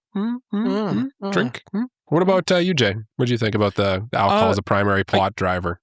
So I kind of talked about it, but like I do feel like the manga or Botan Kamiina should have like revolved around kind of like a drink of the week thing and used that to propel the relationship forward a bit more. Like because the way I understand it and the way I understood the plot setup was like her being drunk opens her up to the idea of like the romance that's at play here, and it makes her more more flirtatious, like Cole was saying earlier, and develops that more. But it kind of puts the interesting alcohol stuff in the background and makes it kind of like a get your foot in the door thing when it could be both are integral. Mhm. You know, Yeah. not to say that the romance stuff is bad. I actually likes the romance stuff. I just think that like they could have done a better job of blending them, I think. A nice blended whiskey. Ah, interesting. What I would say, I'll come at this from a more positive standpoint, I think, then. Like I'm not I laughing think at you. I'm laughing at Jay's I know. question. No, it looks like you look like a fish gobbling a hook. what I would say about it is, like we've seen romance anime and stuff like that. I think the alcohol does function as something that makes the. Okay, it's gone. It's gone. It's I gone. think we need to get Jay a new camera. Yeah, I I'll have think- to go buy a new one.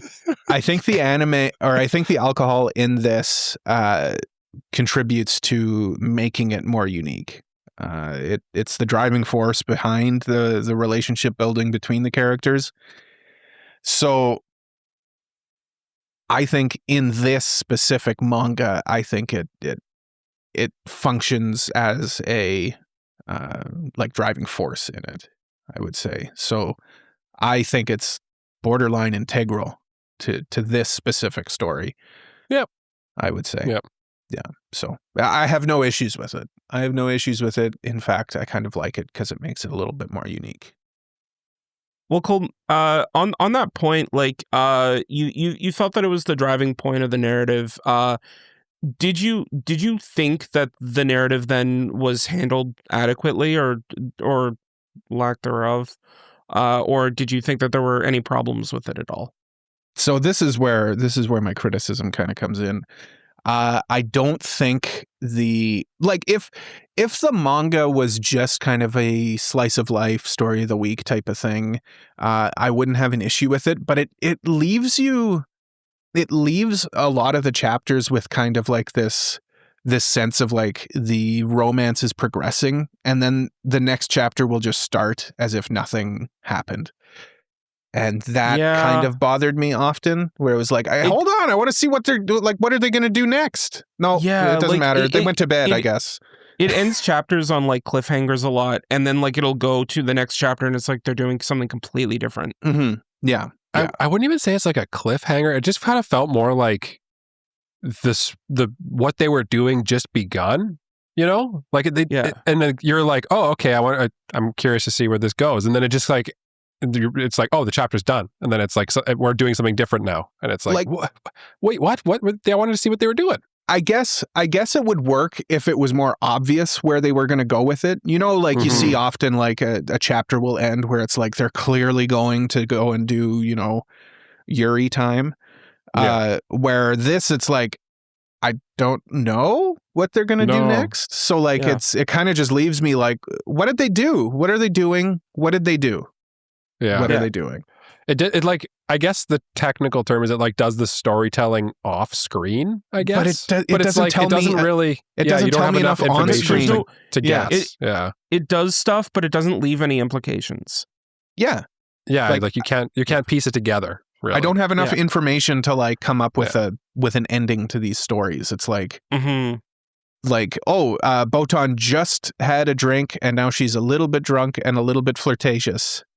Well, you fill in the rest. Yeah. What? No. Fill in what? Yeah. But I guess presumably they had a nice night. I guess so. They had a few drinks. Botan had a drink. She's a little flirtatious, feeling more open, and there's also another girl who likes her here. Oh, yeah. the What do you gaps. think happens The end. then? Well, I don't know. we're not going to tell you. Fill in the blanks. Fill in the blanks. Fill in the blanks. Figure it out.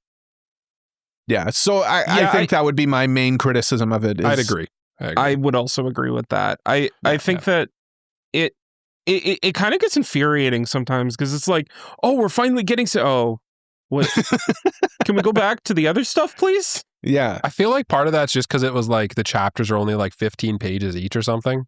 Mm-hmm. And I feel like we could have just had a normal 20-page Shonen Jump release chapter, you know, like I mean, you could still work with 15 pages. Like, I don't think the page limit was honestly, like, even if they just like started the next chapter with that, this is what happens next for like 2 panels. All you needed was 2 panels, and then you can go do whatever the heck else you want, or something to implicate what they did. Yeah, you know, like maybe Botan walks out of Ibuki's room or something like that in the morning, and then it's like, okay, I get it, Mm-hmm. but it's like I have nothing. There is nothing to work with here. Yeah. I'd say like that is probably my biggest gripe with Botan Kamiina for sure. But the thing that Mike was kind of alluding to is that like it's a very short page layout, and like for you guys, like how quick of a read was it? Like did it have like a ton of word bubbles, panels or pages per chapter? And like the thing that I found was like, despite having that annoyance, like the word count felt very short and I was flying through it. Agreed. Yeah. It seems like one of those manga that is just like, come in, enjoy this like quick little thing, and out we go. Get the hell out. Yeah. It was I found I had to settle into it, I think, a little bit. When I first started it was a bit more of a slog, but as I started kind of settling in and enjoying the characters more, it became an easier read for sure. Mm-hmm. From like an ease of read, like reading level standpoint, it's an easy read, but it took me a minute to like get into it, you know. Mm-hmm. Yeah. And like the thing is like not only is the dialogue pretty sparse, like, but like the art is pretty sparse as well. Like there's parts where like even like they didn't even really draw the entire body. Like there's a few where it honestly looked like they had like a draft drawing at some points and just kind of like put it out. And like I felt like just because I didn't ever feel the need to really like dive deep into the artwork or anything, or like really read between the lines on what they're saying, it just felt like very on its face, like this is what's happening kind of. I didn't need to analyze it, you know, which made it like a really quick and easy read. Yeah, it very clearly was and is a web manga that's released on like a sister website that like is kind of like, hey, if you want more manga to read, this is here, but you don't need to. But with the art kind of being like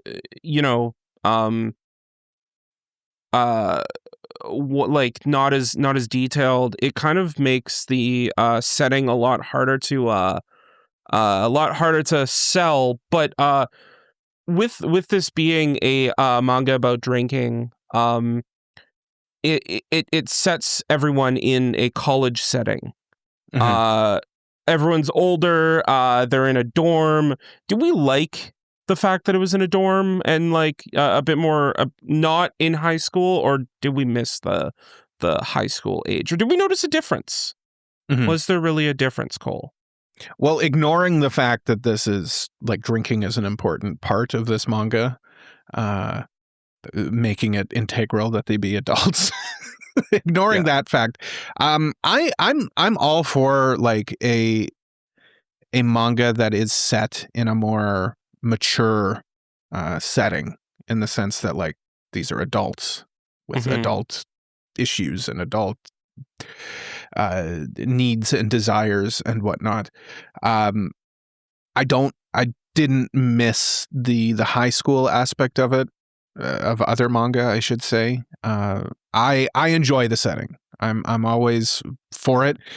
What I really enjoyed about this one, though, was that it takes place with college-aged girls, it doesn't take place like at the school. Like it takes place pretty much in like a very unique to this manga setting, in the sense that they are in a dorm. They are roommates with each other, and that's where it takes place, and that's why they're all friends. So I liked it. I liked the uniqueness of it. So yeah. What about you, Mike? Yeah, you kind of really said a lot of what I was going to say about it. Is I appreciated that it is like a little different than a normal like this would have been, and I also appreciated that it wasn't just like purely revolving around the school life, because like we have so many anime and manga about school already that like even just like the way that they portray things, the difference between college and high school in anime and manga is like very little difference, honestly, because the way that they write a lot of the high schoolers is like adults, honestly. So like I at times found myself forgetting that these were college age people because they're just written like a normal anime character a lot of the times, and then I'd be like, oh yeah, right, this is a college one, partially because they never go to school in the manga, right? But yeah, that I enjoyed it. What about you, Jay? I think the only real like time they mentioned any kind of age or age importance is the transfer student girl. What's her name? It's up for debate according to me and Cole. Zhang is I believe she's 18 in the manga, and so she's underage and cannot drink. No, she's 20.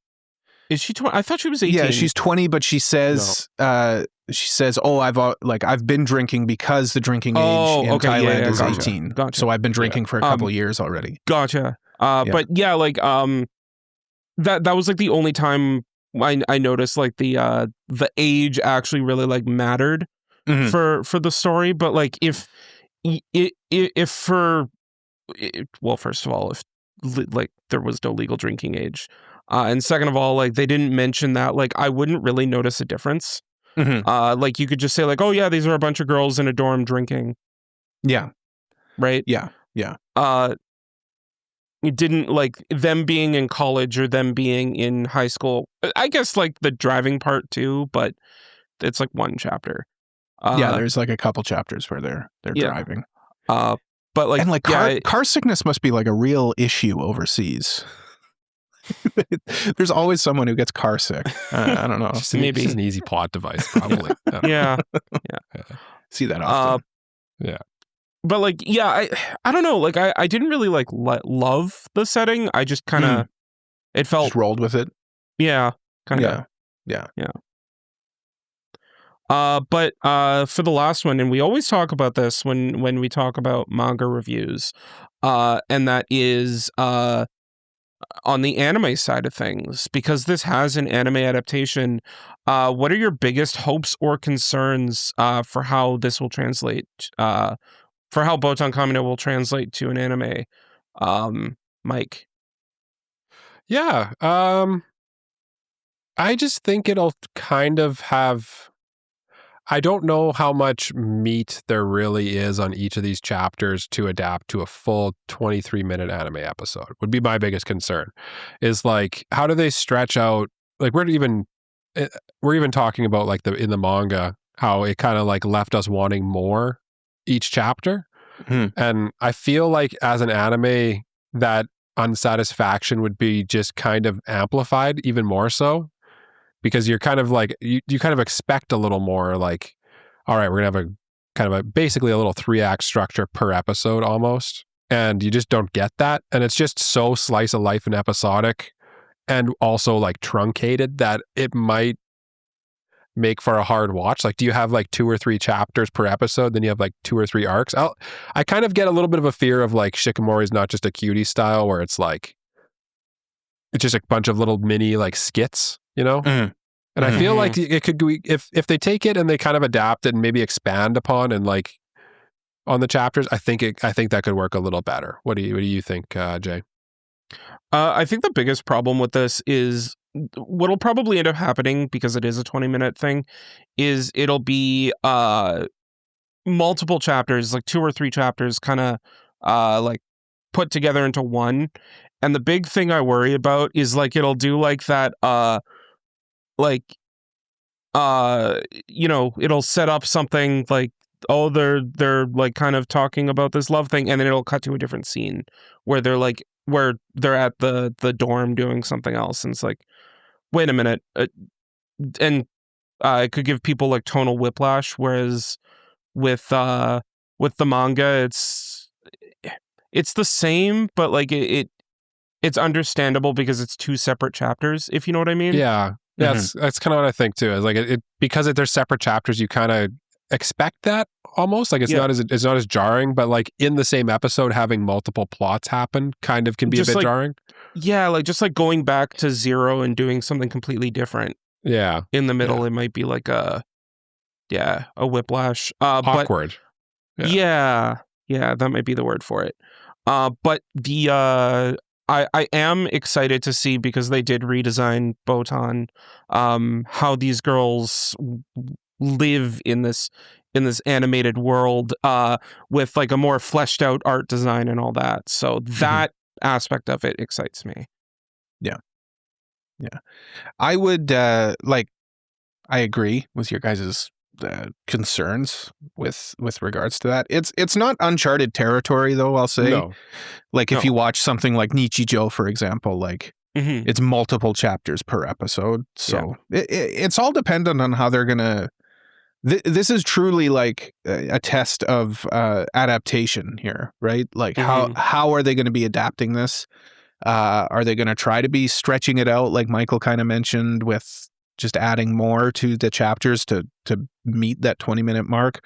Or are they going to be kind of doing essentially 2 smaller episodes per 20-minute episode, a la SpongeBob when we were kids, you know, where they cut to commercials and then you'd come back and it'd be another little vignette.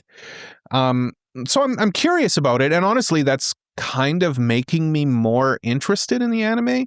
I'm generally interested in this kind of stuff anyway. Like I enjoy this is your wheelhouse for sure. Yeah. I enjoy this kind of, like Bocchi the Rock as well. I would add to my comparisons list, but I'm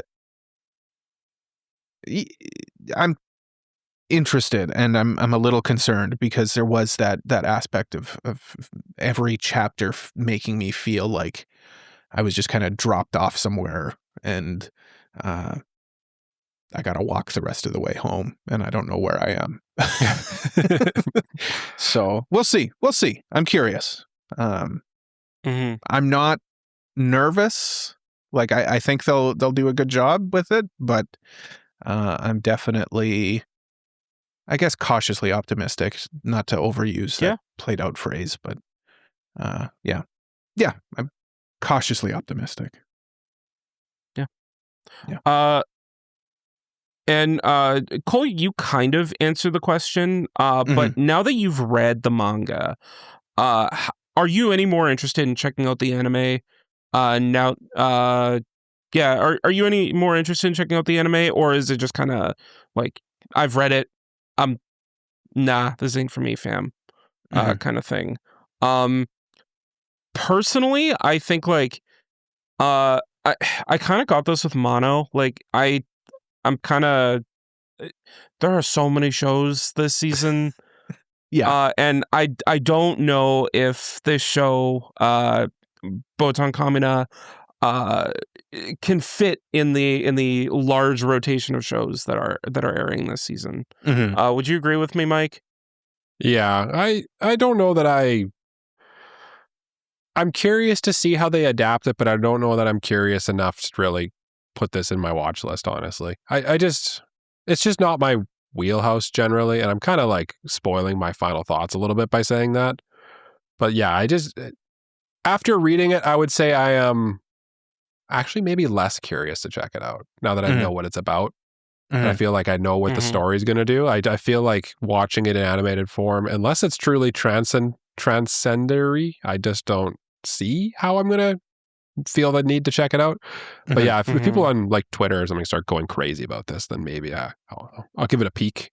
Yeah. Cole, are you checking it out though? Well, yeah, I mean, obviously, I will be. This is my wheelhouse.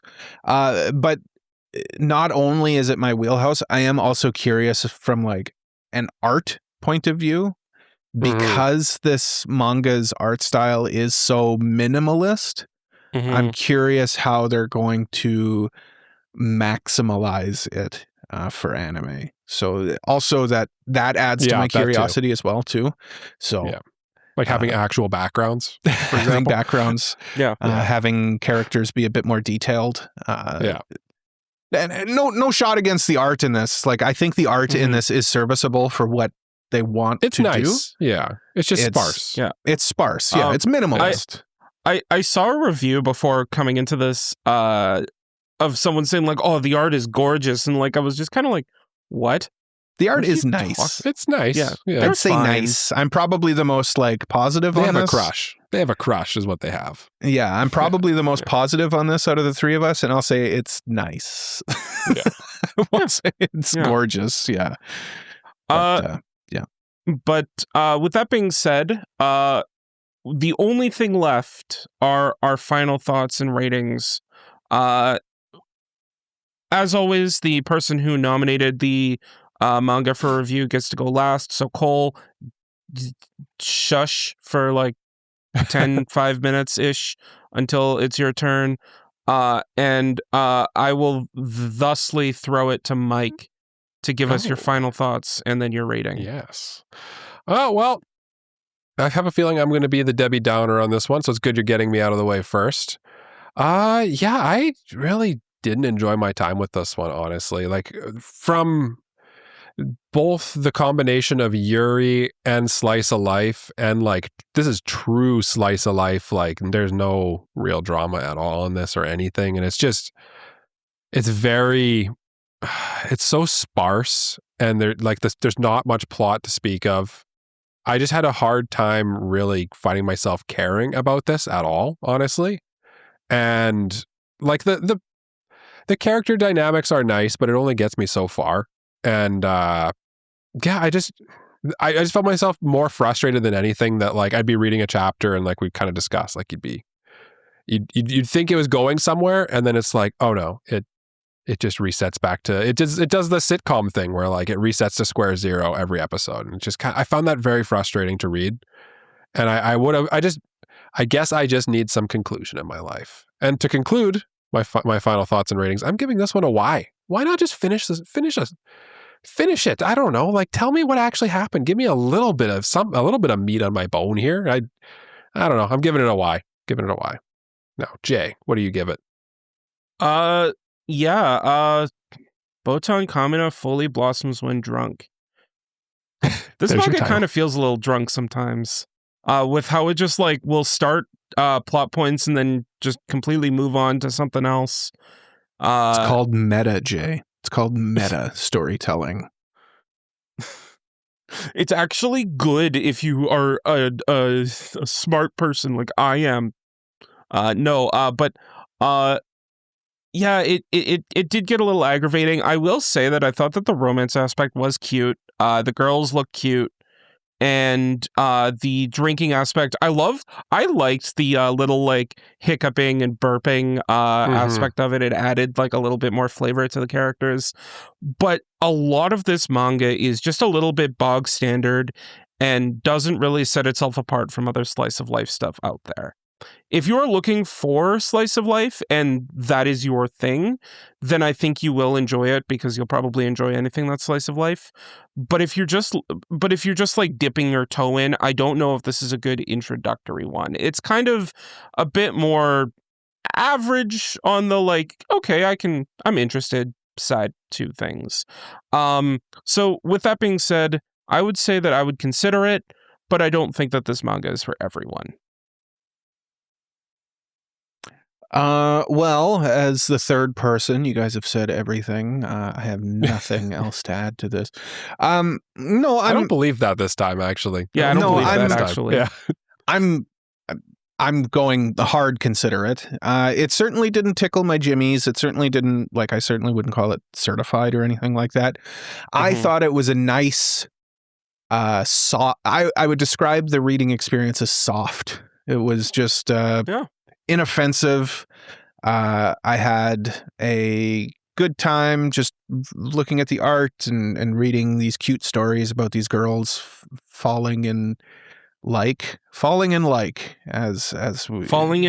mark. Falling in question mark. Yes, I was frustrated at certain aspects of it, but I do have to remind myself as well that this is only chapter, we're only 3 volumes in of a story that's going on for a while, right? You don't want to blow your load too early, so to speak. So it's clunky. It's not the best slice of life romance manga out there, but I think it does what it's setting out to do adequately. So I would say consider it. I think it's a completely, fully adequate manga, and we'll probably continue reading it, and I'll watch the anime for what that's worth. Yeah. If anyone cares what I think, Cole, I care we all about care. you. I care about you and what you think. I know you guys do. I know you guys. I care what you think too, Jay. But with that being said, with all that being said and done, and wrapping this thing up like a present on Christmas Eve, Cole, could you please take us home? Absolutely, I can. I do just want to say in a couple weeks, we do have our next anime review coming up, which is our most recent Listener's Choice winner, which is Neon Genesis Evangelion. So look forward to that in the next couple weeks. You have homework, but you do have time. Let us know in the comments below what you think of Botan Kamiina Fully Blossoms When Drunk. If you've read it, are you going to check the anime out? Yeah, let us know. And thank you so much for listening to another episode of AniPro. If you liked it, please leave a like, subscribe, leave a review, tell a friend about us. If you really like us, why don't you consider supporting us on Patreon like these lovely people? Mr. Family Guy 36, Elijah Wood, Braindead B-Dog, Peach, Frama, Kratos, Just Juz, Mogmog, Uncle of Light, Zaffron, Genus 26, and Taco. By supporting us on Patreon, you get access to all sorts of perks, and it really helps out the show. We're also on social media at AniProPod, and please join our Discord community to keep up with us and other listeners. Links to everything is in the description or at our website, anipropod.com. Mike. Hi. I throw to you to lead us in a round of bye-byes, if you would be so kind. Well, this episode truly fully blossomed when we were drunkest. We should have done a drinking episode in hindsight, but we're just not that smart. Also, we're recording like essentially a Sunday before going back to work, so maybe best not to get hammered. But you know what? I raise my glass to you, dear listener. Thank you for sticking with us through this one, and hopefully we'll see you next week. Bye-bye. Bye-bye. Bye-bye. Oh, shoot. Bye-bye.